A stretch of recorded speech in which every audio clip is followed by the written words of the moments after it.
Hey, what's going on YouTube? My name is Mike, coming to you from Health and Wealth.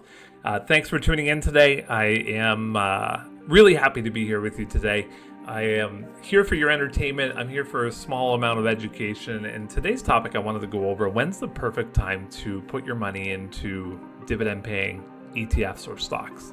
So lately in my comments, I've had a few comments about always invest on the ex-dividend date. Always invest on the ex-dividend date. And some of us don't know what the ex-dividend date is.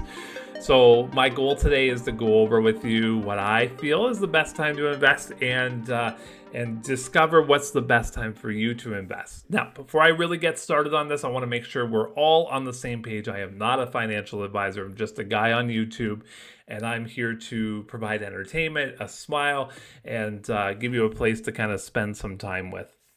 So before I really dive deep into it, just so we're on the same page again, this is take number 2. I just did this entire video and I forgot to hit record. Oh my goodness. Well, hopefully this time's a little smoother than the first time. And I'm glad you're here for the ride. So I appreciate that. If you can hit the subscribe button for me, I have 393 subscribers right now. Really appreciate all of you. You've made my life better, and I hope I make your life better here as well too. All right, so let's dive right into it. I've gone ahead and taken a screenshot of what is the ex-dividend date. What is the ex-dividend date? Give me a second here. I'll go ahead and make myself a little smaller. So before we really get into it, we want to talk about this ex-dividend date. People say, well, if I invest on the ex-dividend date, do I get the dividends from that month? All right, let's read it here. So the first thing it says, you must buy a stock before the ex-dividend date to receive the recently declared dividend. If you buy the stock on the ex-dividend date, you will not be entitled to the dividend because on that date, the stock begins trading ex-dividend or without dividend. Next comment over here, will I get dividends if I buy on the ex-dividend date? So the ex-dividend date for stocks is usually set 1 business day before the record date. If you purchase a stock on its ex-dividend date or after, you will not receive the next dividend payment. Instead, the seller gets the dividend. So what that really means is that if I purchase shares in an ETF on the ex-dividend date, I won't get it this time, but I will get it the next time. A lot of ETFs pay out every 3 months. The ETFs that I'm heavily invested in is Yieldmax, and they pay out every single month. Third comment here, will I get a dividend if I own it on the ex-dividend date? Investors who purchase a stock on its ex-dividend date or after will not receive the next dividend payment. So I think we get it. Let me move my head out of the way even further here to read this bottom one. Let's go up this way. Do you get paid dividends if you sell on the ex-dividend date? Yes. So any sale that occurs on the ex-dividend date or later will exclude the pending dividend. You will still be the owner of record in the company books when they distribute the payment. So if you sell a stock on the ex-dividend date, you will get the dividend. Now, personally, I don't really recommend selling on the ex-dividend date. Let me show you why coming up here, okay? So first things first, I have Yieldmax's website, not their website, actually I'm on X right now, and I went to Yieldmax's X account just to see the previous distributions that happened this past month here. And so we have NVDY was $2.47, MSTY $2.33, CONY $1.57. Those are the 3 that I'm currently invested in. So what happens with those numbers? So with these ETFs, they go up, they go down, they go up, they go down. But on the ex-dividend date, the share price of that ETF will drop that number right there. So NVDY on the ex-dividend date would drop $2.47. Same with MSTY, CONY there, $2.33 and $1.57. So what people are saying is they buy on the ex-dividend date because they're getting a share discount at that price, which is, not too bad of a strategy for sure. The deal is, though, you're not going to get paid a dividend until the next time a dividend comes out. So I've gone ahead and opened up the charts here, and I've also opened up Yieldmax's website, and I've took a look at the last payment here. So let's go up to the top. Declaration was July 3rd. The X date was July 5th, and they paid out on July the 8th, which is pretty good, just 3 days later. Really, really good. So on the 3rd, they said, hey, here's what the dividend's going to be. It's $2.47. Am I right? Yep. Terrible short-term memory. And then on the 5th, that share price would have dropped $2.47. So a lot of people, what they do is they take their money and they invest it on the 5th, and they know they're not going to get paid on August or on July 8th. They're going to get paid the next time it comes out. So that would be the next month, which would be August the 8th is when they get paid. So let's take a look at the charts here really quick. So July the 5th is when it came out, or when the X date was. So the price was the day before $30.46. Then the X date came. We knew it was going to drop at least $2.47. So it got to $27.60. Now that day, the price of the ETF can go up and down depending on how well the underlying stock does. But you can see that it did have a bit of an uptick here back up to $28.98. Now, this is only going to go up if the underlying stock is doing well, and if our fund managers plan properly and they plan out those calls and the synthetic options properly. If they don't, then it won't go back up. But they're not in it to have an ETF that just goes down. They're in it to make money for their investors. Yieldmax, right? So same thing here for the MSTY chart, July the 5th. There it is. The day before was 27.31.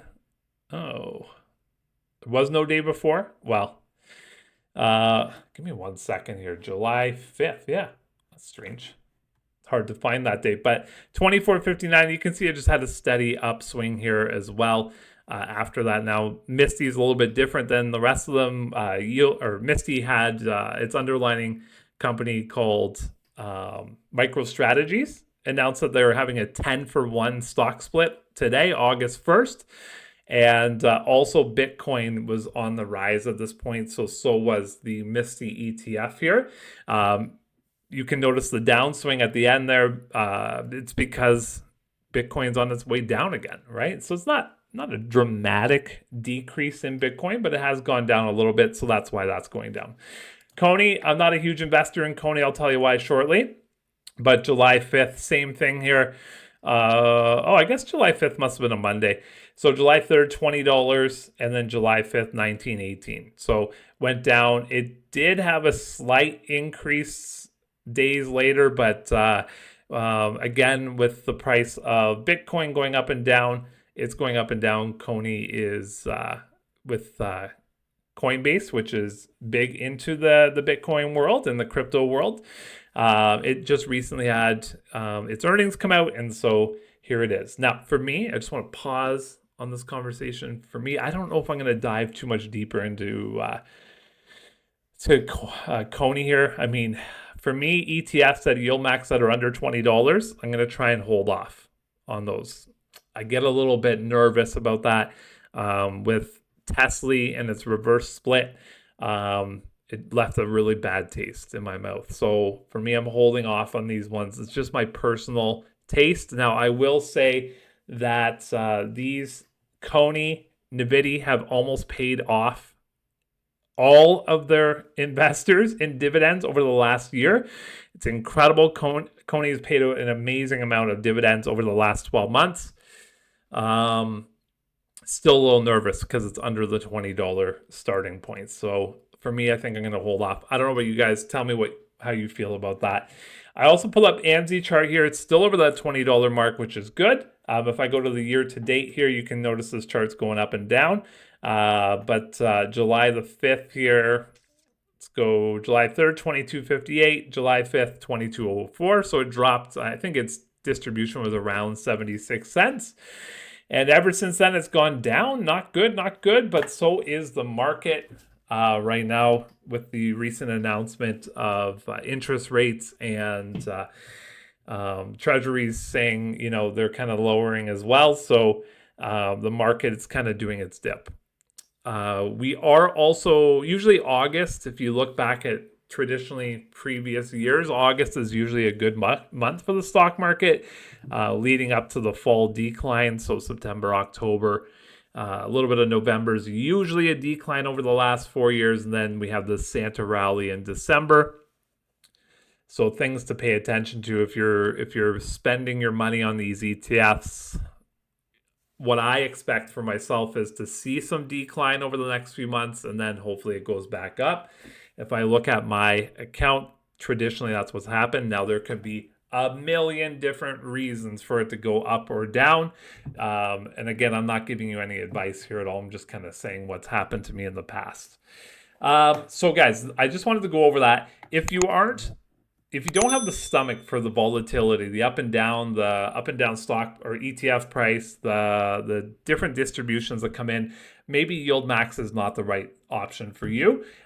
Put your money into something maybe a little bit more safer. A lot of people out there, Warren Buffett as an example, said put your money in the S&P 500. Warren Buffett, if you don't know who he is, Google him. S&P 500, not a bad option for people. You can see here's the 1-year return, 18% this year. If you go to the 5-year, 84%. And if you go to the max here, 1,100% return on that S&P 500, which is crazy. So if you're an American looking to get into the American stock market and you're brand new, this might be a good option for you. Just kind of put your money in there and leave it. My other half, she's that way. She doesn't want to look at the stock market every day. So she does mutual funds and things like that. You know, if we live in Canada, because I do have 10% of us from Canada watching. What do we have here? VFV.to chart. Same thing here, S&P 500, the Vanguard S&P 500 index, but in Canadian funds. And you can see here over the max term, 443% return. It's $133. Not bad. Not terrible. And I mean, you know, you get 10 of those, you put it over the next 10 years, you're going to make some good money if the charts stay the same as they are right now. If you're still here, I just wanted to say thank you very much for joining. Before you go, if you can hit the like button and the subscribe button, I have 393 people that have done it so far. If I brought you any entertainment today at all, hit that subscribe button for me. I appreciate you. My family appreciates you. And I hope that you have a really good rest of your day. Take 2 out. Thanks for being here. Bye for now.